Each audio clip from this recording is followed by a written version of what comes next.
Hi hello friends, welcome back to it's my learning style YouTube channel. So already Tamil చూసారు కదా, Hindi presentation video, paper presentation. So already Telugu presentation video పెట్టడం జరిగింది. So మీరందరూ అది చూశారు and huge response వచ్చింది. And మీరు తెలుగు ఎగ్జామ్ ఎలా రాశారో కామెంట్ చేయండి. సో పేపర్ ప్రజెంటేషన్ అనేది చాలా పెద్ద రోల్ని ప్లే చేస్తుంది అన్నమాట. మనం ఎంత చదివాం అన్న కన్నా ఆ 2 hours మనం చదివింది ఎలా ప్రజెంట్ చేసామనేది మ్యాటర్. ఎందుకంటే ఆ 2 hours ఎగ్జామ్ రాసి తెచ్చుకున్న మార్క్సే మనకి ఫైనల్లో వస్తాయి. మనం ప్రీ ఫైనల్స్లో బాగా రాసి ఉండొచ్చు, గ్రాండ్ టెస్ట్లో బాగా రాసి ఉండొచ్చు, బట్ ఫైనల్లో కూడా బాగా రాస్తేనే మనకి మార్క్స్ అనేవి వస్తాయి. సో మనం పేపర్ ప్రజెంటేషన్ని ఎలా చేయాలి, స్కోర్ ఫుల్గా రావాలంటే ఏం చేయాలి అంటే పేపర్ ప్రజెంటేషన్ని చాలా నీట్గా అండ్ క్లియర్గా మన పేపర్ ప్రజెంటేషన్ అనేది చేయాలన్నమాట. సో మరి ఎలా ప్రజెంట్ చేయాలి ఏంటివన్నీ చూద్దాము. సో ఈరోజు హిందీ చేస్తున్నాం మనము. నేను ఈచ్ అండ్ ఎవ్రీథింగ్ చెప్పట్లేదు, ఎందుకంటే సేమ్ తెలుగులో ఎలా చెప్పానో అలానే చేయండి. అండ్ హిందీకి వచ్చేసరికి మనకి నిబంధన ఉంటుంది కదా, నిబంధన నుండి స్టార్ట్ చేద్దాం ముందు ఎలా చేయాలో. సో నిబంధన అనేది వెరీ ఇంపార్టెంట్ రోల్ని ప్లే చేస్తుంది, ఎక్కువ మార్క్స్ కూడా స్కోర్ చేయడానికి అవుతుంది. ఈ నిబంధన అనేది చాలా టైప్స్ ఉన్నాయి. లైక్ పర్యావరణ ప్రదూషణ ఉంది, దీపావళి ఉంది, తర్వాత ఇండిపెండెన్స్ డే గురించి ఉంది, దూరదర్శన్ గురించి ఉంది.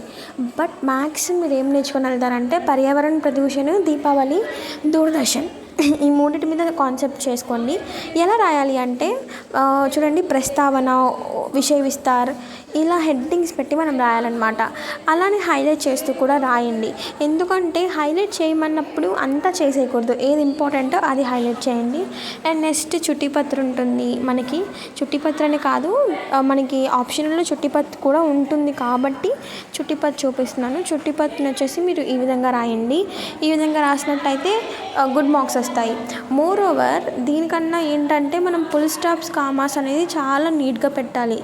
ఓకేనా, అవి కనిపించేటట్టు పెట్టండి. అవి కనిపించేటట్టు కూడా హైలైట్ చేసినట్టు చేయండి. ఎందుకంటే మనకు ఆ కాన్సెప్ట్ వచ్చు అనేటువంటి విషయం వాళ్ళకి అర్థమవుతుంది. అప్పుడు we can able to gain full marks అనమాట.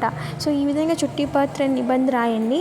అండ్ మోర్ ఓవర్ మనకి ఇంకా చెప్పుకోవాలి అంటే పేపర్ ప్రజెంటేషన్లో మార్జిన్స్ అనేవి కూడా ఇంపార్టెంట్ అనమాట.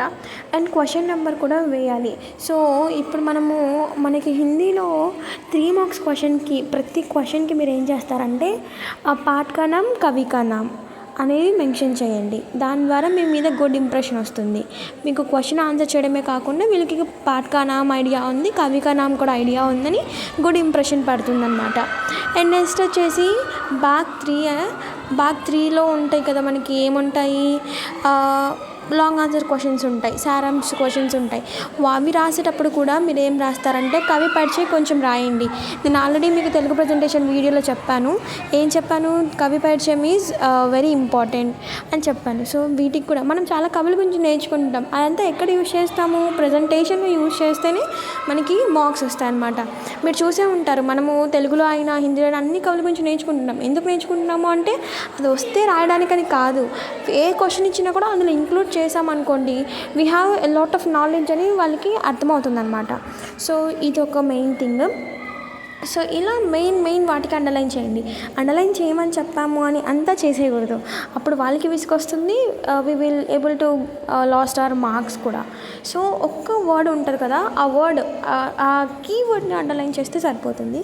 సో పేపర్ ప్రజెంటేషన్కి మీరు చూసే ఉంటారు. టిప్స్ వచ్చేసి ఏం చెప్పాను నేను ఆల్రెడీ, ఆ టిప్స్ మీ అందరికీ తెలిసే ఉంటుంది. సో ముందు క్వశ్చన్ నెంబర్ వేయండి, ఖచ్చితంగా బార్డర్ కొట్టండి, రోమన్ నెంబర్ వేయండి, అండర్లైన్ చేయండి. ఇవన్నీ చేసి మీ యొక్క ఎగ్జామ్ అనేది బాగా రాయండి. So all the best my dear juniors. Thank you all.